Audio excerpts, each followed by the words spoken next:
Good morning students.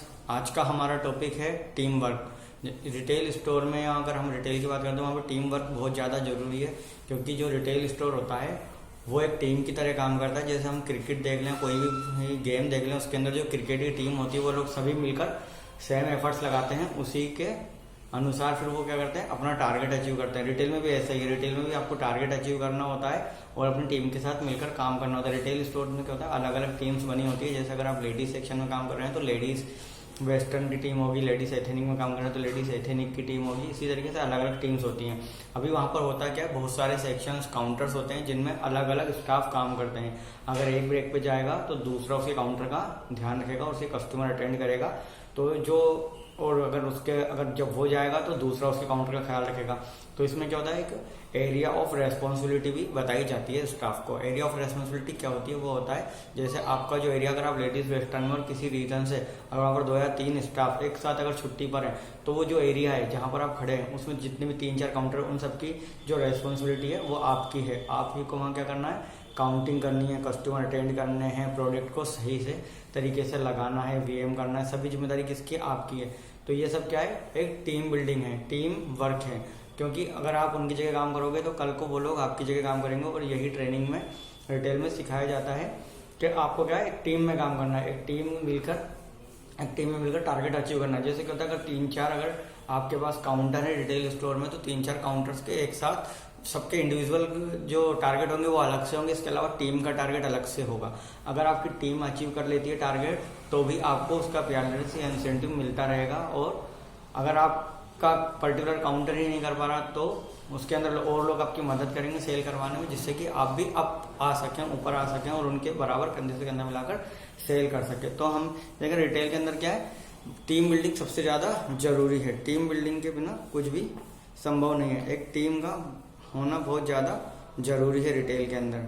Team जो भी होगी रिटेल स्टोर में, जैसे मान लीजिए अगर आप डेनिम सेक्शन में काम कर रहे हैं या आप किड सेक्शन में काम कर रहे हैं, तो वहाँ के जो भी स्टाफ होंगे उनका क्या जिम्मेदारी है कि वो अपने डिपार्टमेंट के साथ साथ आपके डिपार्टमेंट का भी ख्याल रखेंगे। जब आप ब्रेक पर जाएंगे या वो लोग ब्रेक पर जाएंगे तो आप क्या करेंगे, उनके काउंटर का ध्यान रखेंगे। और जब वो लोग ब्रेक पर जाएंगे तो आपकी जिम्मेदारी बनती है कि आप उनके काउंटर्स का ध्यान रखें और उनके जो कस्टमर आए उन्हें अटेंड करें, उनसे बातचीत करें, उन्हें जो भी कस्टमर मांग रहा है उसकी कस्टमर की जो भी रिक्वायरमेंट है उसे पूरी करना, कस्टमर को समझाना, बताना उसके डिपार्टमेंट के बारे में और ग्राहकों को पूर्ण जानकारी उपलब्ध कराना जो भी है आपकी।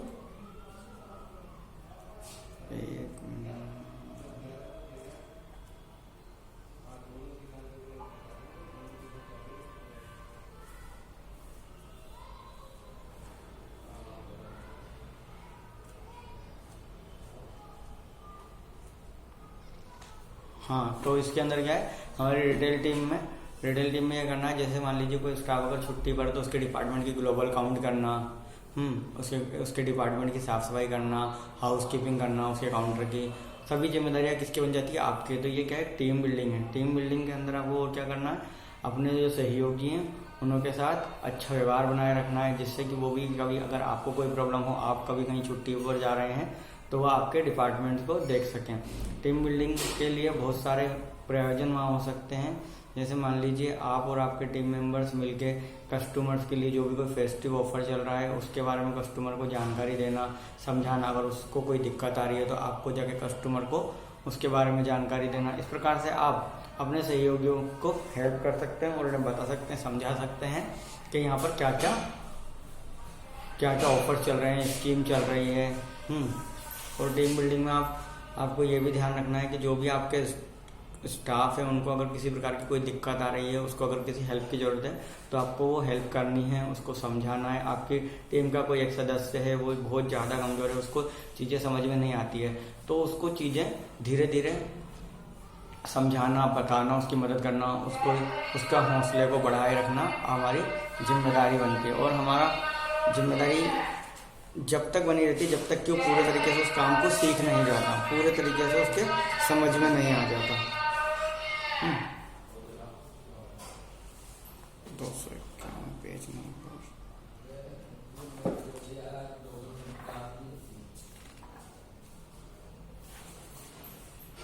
आपको बता देता हूँ। पेज नंबर 251 है हमारी किताब में। इसमें क्या है, ग्राहक की किस प्रकार से हमें रिटेल टीम में हम कार्य कर सकते हैं।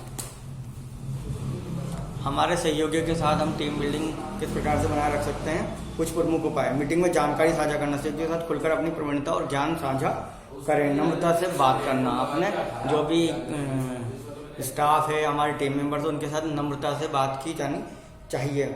समर्थन करना, दूसरों की समस्या के प्रति चिंता व्यक्त करें और उसका समर्थन करें। आपके सहयोगी जो भी कार्य क्षेत्र में उनको चुनौतियां या परेशानी आ रही हैं, उनके बारे में उनकी मदद करना और उनका समर्थन करना। सहयोगी प्रयास, अपने सहयोगियों को प्रोत्साहित करना, उन्हें बताना कि ज़्यादा से ज़्यादा किस प्रकार से सेल कर सकते हैं। और सराहना करना, कार्य कुशलता और उत्पादकता के लिए उनकी सराहना करें। अगर वो अच्छा काम कर रहे हैं और अगर बहुत ज़्यादा सेल कर रहे हैं तो उनकी क्या करें, सराहना करें। सहयोगियों और प्रबंधकों के प्रति सम्मान दिखाना, अपने सहयोगियों और प्रबंधकों के प्रति हमें क्या करना चाहिए, सम्मान दिखाना चाहिए। प्रत्येक कर्मचारी को अपने सहकर्मी के प्रति विनम्र होना चाहिए और अपने प्रबंधक और टीम के अन्य सदस्यों के लिए सम्मान दिखाना चाहिए। ये दूसरों के सामने कर्मचारी की सकारात्मक छवि बनाता है। अगर हम ऐसा करेंगे तो हमारे जो कस्टमर है वो देखेंगे कि लोग आपस में कितने सम्मान से बात करते हैं, तो ग्राहक की भी आपके लिए सम्मान की भावना बढ़ेगी और ये एक टीम बिल्डिंग का अच्छा उदाहरण हो सकता है कि हमें देखकर कोई और भी हमसे कुछ सीख रहा है। कार्यस्थल पर दूसरों की चिंताओं, भूमिकाओं और जिम्मेदारियों को पहचानना महत्वपूर्ण है। कुशल और सकारात्मक कर्मचारियों को इन सरल दिशा निर्देशों का पालन करना चाहिए। वो क्या दिशा निर्देश हैं वो आपको नोट कर लेने हैं। कार्यस्थल पर सभी से दया, शिष्टाचार और विनम्रता के साथ पेश आएं। सकारात्मक रहें और वरिष्ठ सदस्यों के सुझावों को स्वीकार करें। दूसरों की विशेष रूप से अपने से छोटों की क्षुद्र मुद्दों पर आलोचना ना करें। कई बार क्या होता है, हमारे जो सहयोगी हैं जो हमसे नीचे की पोस्ट पर हैं, तो हमें क्या करना, उनकी छोटे छोटे मुद्दों पर उनकी आलोचना नहीं करनी है। उन्हें सिर्फ समझाना है, बताना है कि वो इसको किस प्रकार से सुधार सकते हैं। उनकी आलोचना करने से हमें बचना चाहिए। दूसरों पर व्यक्तिगत निर्णय ना थोपें। खुद के जो व्यक्तिगत निर्णय हैं वो दूसरों पर ना थोपें। दूसरों को स्वतंत्र रूप से अपने विचारों को व्यक्त करने की अनुमति दें। उदाहरण के लिए मान लीजिए एक बंदा है, वो किसी सेल्स दुकान पर सेल्स एसोसिएट है। वे प्रतिदिन आने और जाने के बाद अपने प्रबंधक और सहयोगियों का अभिवादन बहुत ही गर्मजोशी से करता है और विनम्रता से करता है। इससे बहुत लोकप्रिय बन गया है और उसके विनम्र व्यवहार के कारण रिटेल स्टोर में सभी उसकी मदद करने के लिए हमेशा तैयार रहते हैं। मतलब अगर आप अपने प्रबंधक और अपने साथियों का रोज अच्छे तरीके से अभिवादन करेंगे, उन्हें गुड मॉर्निंग गुड आफ्टरनून करेंगे, कस्टमर से भी अच्छे से गर्मजोशी से मिलेंगे, तो आप क्या करेंगे, बहुत ही जल्द लोकप्रिय बन जाएंगे। सभी को पता है बंदा आएगा, हमसे भी हाथ मिलाएगा, हमसे अभिवादन करेगा, तो हमें भी अच्छा लगेगा और हमें भी उससे अभिवादन को स्वीकार करना चाहिए खुश होकर। इसी प्रकार से दिनचर्या की योजना और आयोजन। उत्पादकता बढ़ाने के लिए योजना, आयोजन और कार्यों की प्राथमिकता आवश्यक है।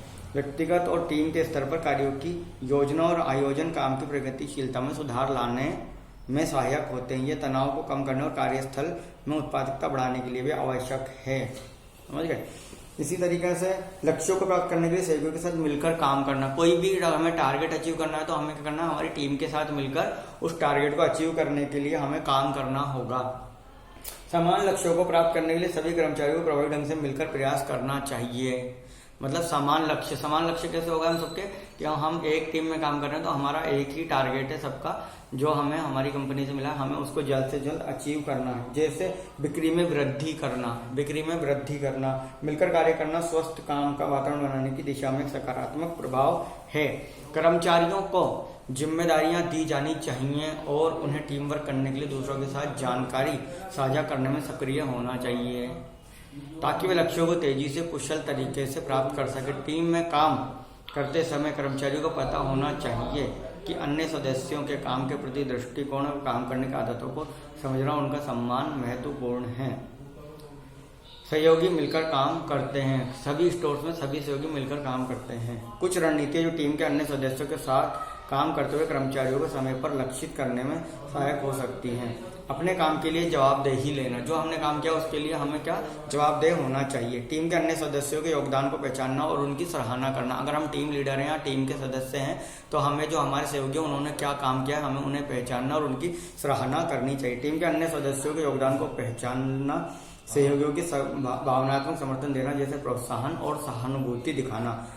सहकर्मियों की आवश्यकताओं को पहचानने और समझने के लिए सवाल पूछना, कंपनी के नियमों और नीतियों का हर समय अनुपालन करना। कंपनी की नियमों और नीतियों का हमें हर समय क्या करना है, पालन करना है।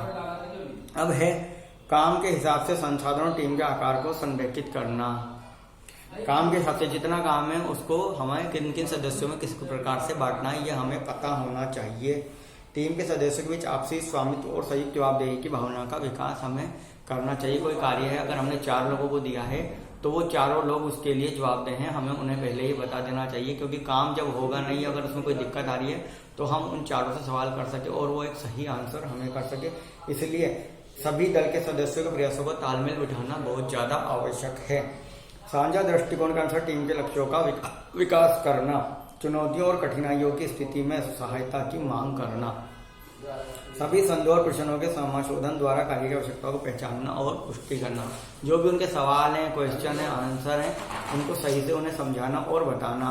और हमारे सहयोगियों के साथ हमें क्या करना, सभी बातों को, जानकारियों को क्या करना, साझा करना चाहिए। इसके लिए हमें करना चाहिए, मीटिंग लेनी चाहिए सभी सदस्यों की एक जगह। सभी सदस्य एक टेबल पर बुलाया जाना चाहिए, सभी को उस पर वहां पर एक चर्चा होनी चाहिए। किसी भी जब भी हम कोई कार्य करने जा रहे हैं उसकी एक रणनीति बनाई जानी चाहिए। एक उसका हमें खाका, एक मतलब उसकी एक हमें एक योजना बनानी चाहिए। योजना बनाकर ही हमें कोई भी कार्य करना चाहिए। कार्य संबंधित जानकारी सहयोगियों के साथ साझा करना, यह सबसे ज्यादा महत्वपूर्ण। सूचना साझा करने का अर्थ है समान लक्ष्यों या कार्यों को पूरा करने के लिए कर्मचारियों के बीच सूचना का आदान प्रदान होना। इन लक्ष्यों और कार्यों में अपने ग्राहकों के लिए रिटेलर द्वारा की गई प्रतिबद्धताएं शामिल है, जैसे हर समय इष्टतम गुणवत्ता को बनाए रखना है। दुकान में काम से संबंधित जानकारी फाइलों और मूल्यवान डेटा के रूप में साझा की जा सकती है। इससे जानकारी में उचित ड्रेस कोड और शिष्टाचार संबंधी नीतियां शामिल हो सकती हैं। जानकारी के अनुसार कार्य प्रदर्शन और व्याख्या, एक बार जानकारी सहयोगियों के साथ साझा हो जाए तो यह महत्वपूर्ण है कि हर कदम पर जिम्मेदारी के तहत निर्दिष्ट कार्य की व्याख्या और प्रदर्शन किया जाए। इसकी मदद से कर्मचारी दिए गए समय सीमा के भीतर व्यक्तिगत और टीम के कार्यों को पूरा करने में मदद कर सकते हैं। दुकान में ड्रेस कोड के महत्व को समझाना, अलग अलग काम की जिम्मेदारियों और ग्राहक संपर्क के स्तर के आधार पर कर्मचारियों को उपयुक्त ड्रेस कोड का पालन करने की आवश्यकता होती है। किसी भी कारोबारी माहौल में कर्मचारियों के निम्नलिखित कुछ सामान्य ड्रेस कोड मानदंड शामिल हो सकते हैं। सभी कर्मचारियों, पुरुष और महिलाओं को ग्राहकों के सामने एक सकारात्मक छवि बनाए रखने के लिए कार्यस्थल पर औपचारिक कपड़े पहनने चाहिए। पुरुष कर्मचारियों के लिए औपचारिक वस्त्रों में अच्छी तरह से पॉलिश चमड़े के जूते के साथ शर्ट और पतलून भी शामिल है। महिला कर्मचारियों के लिए औपचारिक वस्त्रों में साड़ी, शर्ट और औपचारिक स्कर्ट, पतलून साथ अच्छी तरह से पॉलिश चमड़े के जूते शामिल है। मतलब एक अच्छा ड्रेसिंग सेंस वहां पर विकसित किया जाना चाहिए कर्मचारियों में, जिससे कि ग्राहकों पर अच्छा प्रभाव डाला जा सके। व्यक्तिगत स्वच्छता को बनाए रखने के लिए कुछ उपयोगी सुझाव, हमेशा स्वच्छ और साफ कपड़े पहनना, शरीर की गंध को रोकने के लिए हल्के इत्र या डिओड्रेंट का इस्तेमाल करना, प्रतिदिन स्नान करना, शौचालय का उपयोग करने के बाद और भोजन से पहले अपने हाथों को ठीक से धोना, ये बहुत ज्यादा जरूरी है। सहयोगियों को महत्वपूर्ण जानकारी देना, महत्वपूर्ण जानकारी भी होती है जो दुकान के लिए अत्यंत महत्वपूर्ण और गोपनीय है। गोपनीय जानकारी को हमेशा सुरक्षित माध्यम से साझा किया जाना चाहिए। किसी भी व्यवसाय में जिसमें दुकान भी शामिल है, सभी कर्मचारियों को कार्यस्थल से संबंधित किसी भी संदेह को स्पष्ट करने के लिए सवाल पूछने की पूर्ण अनुमति होनी चाहिए। कार्यकर्ताओं के बीच गलतफहमी से बचने के लिए ग्राहकों के लिए सेवाओं का समय पर वितरण सुनिश्चित करने के लिए मुक्त संवाद आवश्यक है। सुचारू कामकाज को सुनिश्चित करने के लिए कर्मचारियों को सहयोगी और प्रबंधकों से सलाह और स्पष्टीकरण की मांग करने की आजादी मिलनी चाहिए। यह न केवल कर्मचारियों के बीच स्वस्थ संबंधों को बढ़ावा देता है, बल्कि उच्च गुणवत्ता वाले काम का समय पर वितरण सुनिश्चित करता है। सहयोगी और प्रबंधकों से सलाह और स्पष्टीकरण की मांग के कुछ प्रमुख लाभों में निम्नलिखित शामिल है।